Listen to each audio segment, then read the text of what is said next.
Okay, so here we go back. This one's going to be a quicker one today. Just going to cut some big ribeyes and a couple 3-bone roasts out of a whole ribeye loin.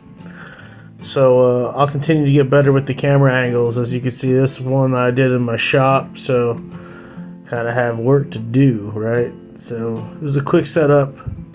Not bad. So right now I'm just making a mark on each side at the bottom of where I want the last steak on each side, on each end of the loin to end. Now I'm taking my breaking knife here and I'm just going to connect those 2 points. It's not always going to be a straight line, so make sure you look at each individual end. I'm going to do the same thing here now on the back. I'm going to mark where I want the bottom of that steak, where I want the bottom of that steak. And then I'm going to connect those 2 lines. Again, nice and easy. Now we'll go ahead, sharpen that back up. Little edge maintenance, put it back in the holster, and then we're going to pull out the boning knife. Get that one ready to go.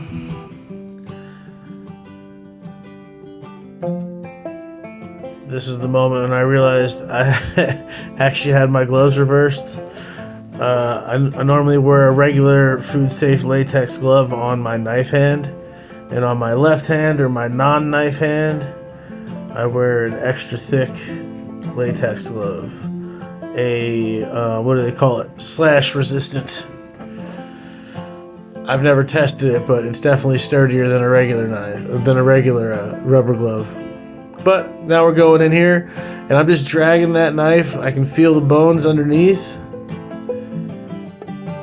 And I'm just dragging that knife at an angle. Now here, I kind of messed you guys up. I didn't get the best angle of what I've got going on right this second, but I'll turn it around here eventually and you'll be able to get a good look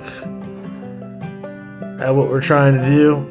So now I've just pulled the knife down that first rib and removed that whole cap or chain section from those first couple ribs. And now, as you can see, I'm doing just the same all the way down the entire loin.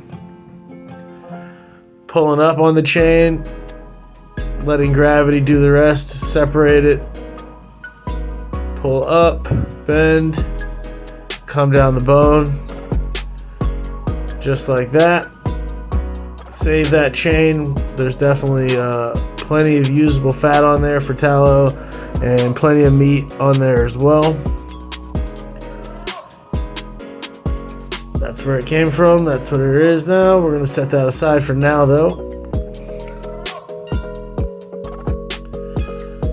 Now what I'm going to do is I'm going to take my boning knife and I'm going to get the end, each end of the loin, that meat off the rib, and then I'm going to get everything from in between each rib rather. So we're going in there and just slowly but surely, one by one.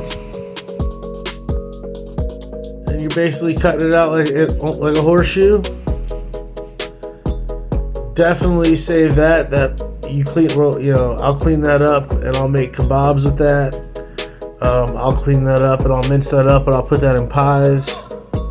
It's good stuff. Save that. That has its own separate bowl. It's good stuff. There's a lot of usable stuff on there. So we've been breaking this down for a few minutes now, and there's technically been no waste. You're gonna have some sinew when you clean up that chain. You're gonna have some sinew when you clean up the intramuscular meat from in between the ribs. But other than that, it's a lot of usable meat and fat. If you guys want me to do a video on how to clean those up, let me know. If you want me to do a video on how to make beef tallow from all the fat, let me know.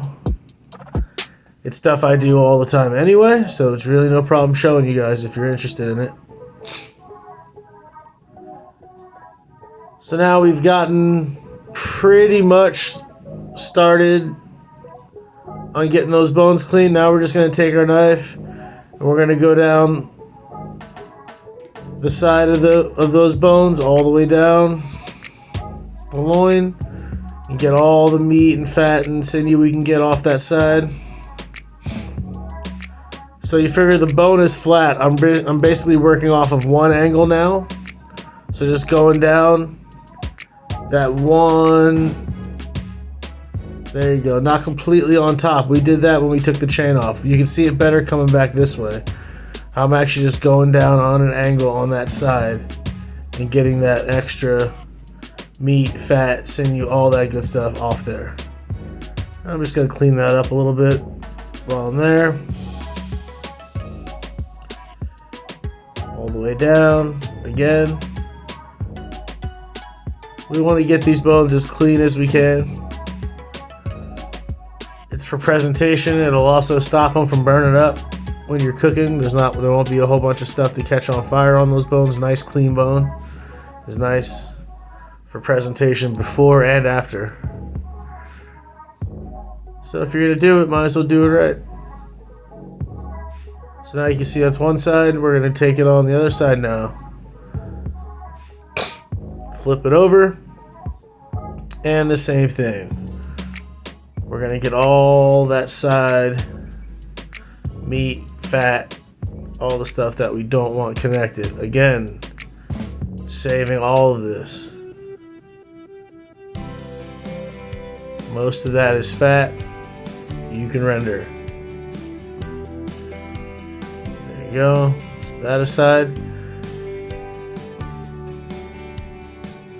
Turn a little bit so you guys can get a little bit of a better angle.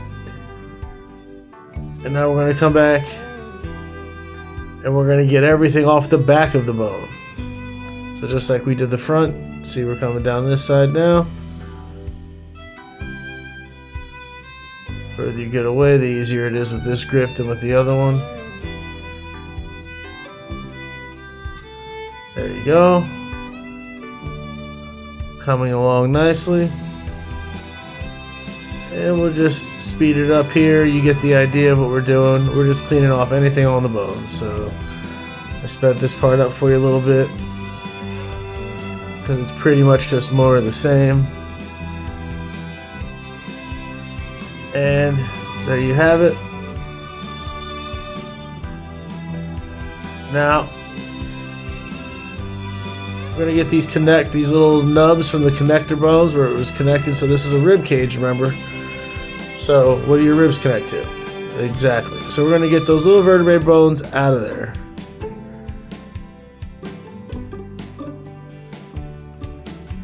I'm gonna speed it up in parts and then I'll slow it down so you can see what how it looks as you get them out. Just using the tip of the knife to dig around the cartilage, dig around the meat.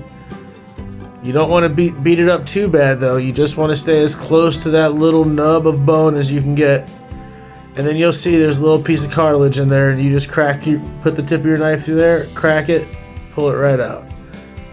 It's nice and easy. That first one wanted to give me a little trouble there. We came back and got it. Now I'll slow it down a little bit here so you can actually see me do one. We're in there. We found that little cartilage seam, stuck the tip of our knife in there carefully, pulled it back.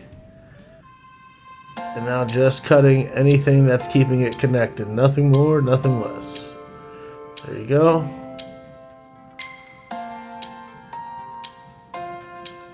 So that's about a little more than half of the loin done. You can see where we've cut those out.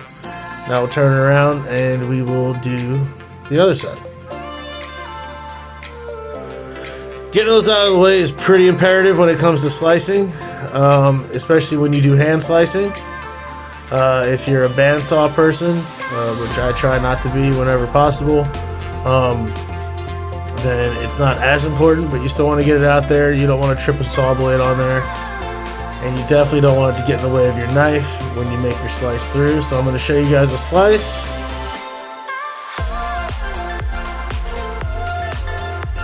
You can see how we're all set up there. Couldn't decide what angle was better for you guys, but I wanted you to see how. Now you can see if that little nub of bone was still in there, it might have given us a little trouble. Right? So there you have it. Nice, easy rib loin breakdown. cleaned up the bones a little bit more. We shaped them up. We tied them up, and yeah, there it is. A couple roasts, a couple steaks, some kebabs with that with the chain meat I told you guys to save. I'll see you next time. Hope you enjoyed the video.